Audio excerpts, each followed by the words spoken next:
सद्गुरु, हम छात्र अपने घरों में परिवार से मिलने वाले भावनात्मक सुख से दूर रहते हैं। अपने करियर के लिए हम बेहतर अवसर की खोज में बाहर जाते हैं। उसमें हम विपरीत लिंग का साथ खोजते हैं। कुछ लोग रिश्तों में पड़ जाते हैं जो धीरे धीरे शारीरिक अंतरंगता में बदल जाता है। सद्गुरु, सवाल ये है कि फिर हम एक पीढ़ी के रूप में इस पर खुलेआम चर्चा क्यों नहीं कर सकते, या शादी से पहले सेक्स आज भी एक अपवित्र चीज मानी जाती है? आज भी नहीं, ये हमेशा माना जाएगा, चाहे सिविलाइजेशन किसी भी लेवल पे पहुंच जाए। और इसके कारण बहुत ही बेसिक्स है, हम थोड़ा देर बाद एक्सप्लेन करेंगे अच्छे से पेंट प्रोग्राम पे एकदम डीपली। और हम इतना कॉन्फिडेंस से बोलते हैं कि जब हम एक्सप्लेन करेंगे तुम उस पर डिसएग्री हो कि हमको दिखाओ, तुम कमेंट सेक्शन में बताओ कि जो हम एक्सप्लेन किए वो हम गलत किए, या फलना जगह पे ये ऐसा होना था या वैसा होना था, करके दिखाना चैलेंज है तुम्हारे लिए। देखिए, ये किसी तरह का नुस्खा नहीं है। हर व्यक्ति की अपनी ज़रूरत होती है। अभी हमें यह समझना चाहिए, इस समाज में हम इंसानी कामुकता को इस तरह संभालते आए हैं। एक लड़की के किशोर वय में आने से पहले उसे बोल दिया जाता था, तुम्हारी शादी इस लड़के से होगी। 6-7 साल की उम्र में शादी नहीं होती, मगर उसे कहते तुम्हारे अंकल का बेटा, उस लड़के से तुम्हारी शादी होगी। लड़के से कहते तुम्हें उससे शादी करनी है। तो उन्होंने एक दूसरे को देखा नहीं है, एक दूसरे से मिले नहीं हैं, मगर उन्हें भावनाओं के स्तर पर जोड़ा जा रहा है। वे चाहते हैं कि एक दूसरे को छूने से पहले वे दोनों भावनाओं के स्तर पर अच्छे से जुड़ जाएं। ये इस संस्कृति की तकनीक है, वे इस तरह संभालते थे। तो जब आप किशोरावस्था में आते हैं, आपका शरीर कुछ खास संभावनाओं में विकसित होता है, तब तक आपकी भावनाएं किसी से जुड़ चुकी होती हैं, तो आप अपने शरीर को संभाल लेते हैं। आप पागल नहीं हो जाते, क्योंकि आपकी भावनाएं किसी से पहले जुड़ चुकी हैं। तो 15-16 साल का होने पर लड़की की शादी कर दी जाती है, 17-18 साल का होने तक लड़के की शादी कर दी जाती है। फिर वे खेती या कारोबार या किसी और गतिविधि को अपनाते हैं। तो युवाओं के जीवन का एक महत्वपूर्ण पहलू सुलझा दिया जाता है। एक चीज़ है भावना, दूसरी चीज़ है शारीरिक ज़रूरत। दोनों को कम उम्र में हल कर दिया जाता है। और उन दिनों 1-2 साल में बच्चे आ जाते थे, तो वो व्यस्त हो जाते। और वो दिन में ऐसा देखा गया था कि फीमेल इस तरह से कॉरपोरेट एनवायरनमेंट में या फिर मेल डोमिनेटेड एनवायरनमेंट में या फिर मेल के अराउंड ऐसे ही अननेसेसरली नहीं रहती थी। मेरा कहने का ये मतलब नहीं है कि जो अभी चल रहा है गलत है। देखा जाए तो गलत कुछ सेंस में है भी, लेकिन अभी जो चल रहा है पिछले 20 साल से इंडिया में और पिछले 40-50 साल से पूरे वर्ल्ड में, कि जोर दिया जा रहा है कि फ़ीमेल को जॉब करना ज़रूरी है, जो कि देखा जाए तो कुछ सेंस में ये चीज़ सेंस भी बनाता है कि हाँ भाई ज़रूरी है, क्योंकि उसका फैमिली जो है वो इस तरह का कंडीशन कर दे रहा है कि ज़रूरी हो जाता है। तो तुम ये भी चीज़ समझो कि कभी भी स्टार्टिंग टाइम से ऐसा नहीं था। तुम खुद सोच के देखो कि अभी से 100 साल पहले ऐसा कुछ बताओ हमको एग्जाम्पल जिसमें एक फ़ीमेल है जो अराउंड 4-5-6-7-8 मेल ऐसे ही हैं, ऐसे ही जैसे अभी ऑफिस में चलता है, वैसा नहीं था इन्वायरमेंट, ठीक है। और पहले के टाइम में जो ये सब चीज़ होता था, जो एक फ़ीमेल है वो अगर कोई एक आउटसाइडर मेल बोल सकते हैं उसको, उसके साथ तभी इसका बातचीत होता था जब इसको पूरा अंदर से विश्वास होता था कि इसका मेटिंग होगा और आगे ऑफ स्प्रिंग का आने वाला है। और तुमको ये चीज़ पता होगा कि हमारा जो माइंडसेट है वो हमारा पीछे एंसेस्टर से होते हुए आया है, हज़ारों साल का इतिहास है इसके पीछे, डीएनए है, ठीक है। तो ये जो न्यू अभी इन्वायरमेंट आया है, वर्क इन्वायरमेंट, उसमें फ़ीमेल जो है अच्छे से अडेप्ट नहीं कर सकती, ना ही मेल कर सकता है, क्योंकि बिल्कुल नया है। देखा जाए तो ये जो कॉन्सेप्ट है, हो सकता है कि आगे 5000 साल अब बीत जाए तो हो सकता है कि इवोल्यूशन बायोलॉजी में कुछ ऐसा चेंजेज आ जाए जो इस सब को लेके आदमी उतना परेशान ना हो, क्या ही हो गया। जैसे कि मैम का जो क्वेश्चन है कि हम पढ़ने गए और वहाँ किसी से दोस्ती हो गया तो क्या ये बुरा है, उसके साथ सोना क्या ये बुरा है? बिल्कुल बुरा है। और इसके पीछे क्या रीज़न है, हम पहले मैम का ही आंसर दे देते हैं। मैम का क्वेश्चन है कि अगर हम कहीं एजुकेशन को लेके हम कहीं गए, ठीक है, और वहाँ मेरा कहीं हो गया, ठीक है, बन गया सीन मेरा, ठीक है, उसके बाद क्या ये बुरा है?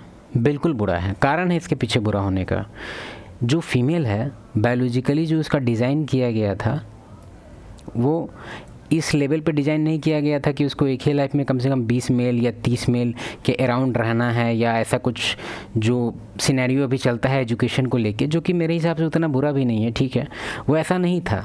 तो पहले के टाइम में कभी भी कोई मेल अगर आउटसाइडर आता था तो बस उसके पीछे मेटिंग स्ट्रैटेजी ही होता था, ठीक है, सिर्फ मीटिंग। और अभी अगर ऐसा कुछ एजुकेशन की वजह से आ जा रहा है तो इसका जो बायोलॉजिकल माइंड है वो अभी भी इसको एज अ फ्रेंड या एज अ ऐसे ही आउटसाइडर नहीं देखता है, एज अ मेट देखता है इसको, ठीक है।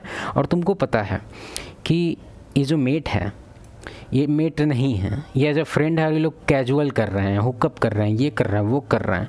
तो उससे प्रॉब्लम क्या होता है ना कि साइकोलॉजिकल, इसमें साइंटिफिक रिसर्च के अनुसार इसको बोलते हैं कि लैक ऑफ पेयर बॉन्डिंग। इसमें इसके पीछे बाज़ाब्ता डेटा है, तुम बोलना हम कमेंट पे हम डाल देंगे डेटा। अब वो हाँ मिल जाएगा, वो कहीं ना कहीं हम मेरे लैपटॉप में होगा, बुकमार्क कर देते हैं बहुत सारा डेटा। तो उसमें है, कहना ये है कि अगर कोई फीमेल है, हम बताते हैं क्या कारण है, मैम का एक्यूरेट आंसर देते हैं हम। मान लो उसका 10 पार्टनर रह चुका है, जो कि आजकल जो मेट्रो सिटी है उसमें काफ़ी कॉमन है, छोड़ो 10 ज़्यादा हो गया, 5 करते हैं, ठीक है, किसी का 5 पार्टनर रह चुका है। तो इमेजिन करो तुम इसका 5 अगर पार्टनर रहा है तो 1 नाइट तो रहा ही नहीं होगा, ये तो रिलेशन चला होगा कम से कम। तो अगर यूज टू हो गई होगी ना, पहले 1 के साथ 5 मंथ, 2 के साथ, ऐसे करके इसका टाइमलाइन फिक्स है, ठीक है। तो इसका जो माइंड है अब यूज टू हो चुका है कि अगर किसी के साथ मेरा बॉन्डिंग छूट रहा है तो मूव ऑन कर पा रहे हैं हम, तो 2 पे गए, 2 से 3 पे गए, 4 से 5 पे गए। तो जब इसका एक्चुअली जब ये वाइफ बनेगी और इसका हस्बैंड बनेगा तो ये बहुत हार्ड होता है इसके लिए कि ये माइंडसेट को ख़त्म कर देना पूरी तरह से, मूव ऑन करने वाला जो है।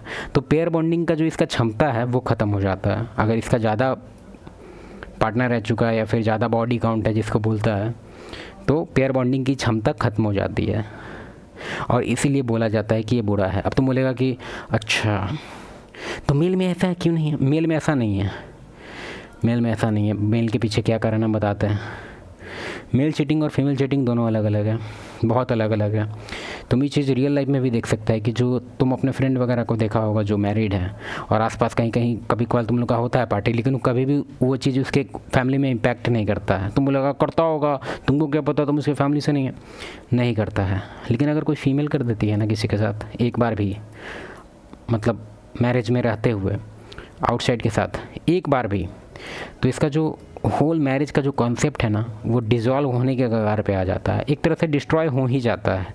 और इसके कारण बहुत ही बेसिक हैं, बहुत ही बेसिक। हम तुमको कारण बताना चाहते हैं लायन थ्योरी के हिसाब से,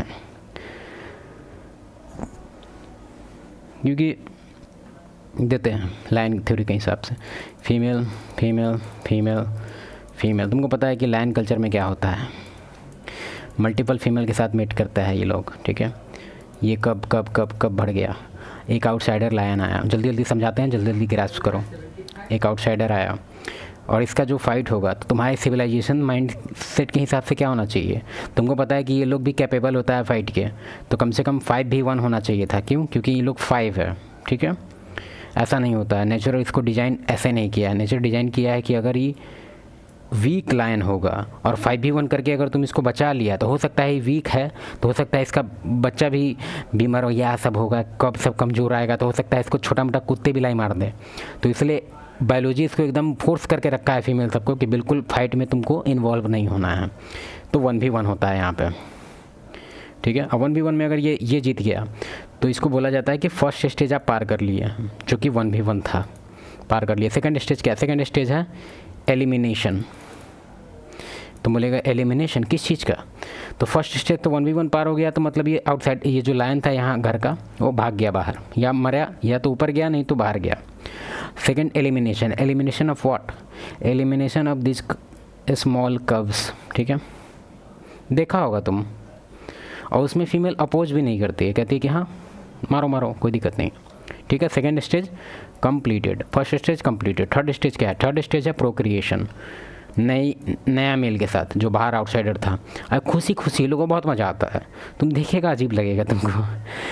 सेम फॉलो होता है अपने ह्यूमन में भी, ठीक है। लेकिन ह्यूमन में तुमको पता है कि कानून बन गया है, तो फर्स्ट स्टेज तो होगा नहीं, फाइट होगा नहीं। सेकंड स्टेज तो उससे भी बड़ा पनिशेबल है, ये भी नहीं होगा। अब थर्ड स्टेज क्या है प्रोक्रिएशन का, डायरेक्ट थर्ड स्टेज में ये लोग जाता है। तो इन केस अगर कभी कुछ हो गया, कुछ ऐसा सिनेरियो बन गया, क्योंकि मूवी और वगैरह में देखा ही है कि सब कुछ बुरा नहीं है, सब नॉर्मल है, तो मूवी भी ब्रेन वॉश कर रहा है कि ये सब चीज़ ठीक है, तो उसको लेके अगर थर्ड स्टेज पे ये लोग आ गया और मान लो ये एच है और ये डब्ल्यू है वाइफ, और कोई आउटसाइडर के साथ एक बार भी थर्ड स्टेज वाला ये कंप्लीट हुआ, तो इससे क्या होता है कि सोसाइटी के अनुसार तो ये रहेगा, ये बॉन्डिंग इसका कि इसके माइंडसेट से रहता है कि ये एच है इसका असली, लेकिन रियल एच अब ये बन जाता है,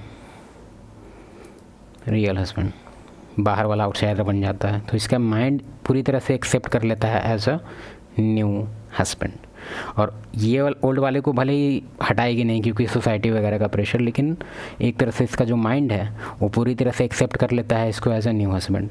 तो कभी भी आगे जाके इसका अगर कुछ रिलेशन बनेगा, मतलब आगे जाके क्या, कल परसों अगर इसके साथ मान लो रियल हस्बैंड के साथ इसका कुछ फिजिकल बनेगा, तो उसमें इसको लगेगा कि मेरे साथ गलत हो रहा है, ठीक है, इसको एकदम ख़राब लगेगा कि भाई कौन है ये, इसके साथ नहीं करना है हमको।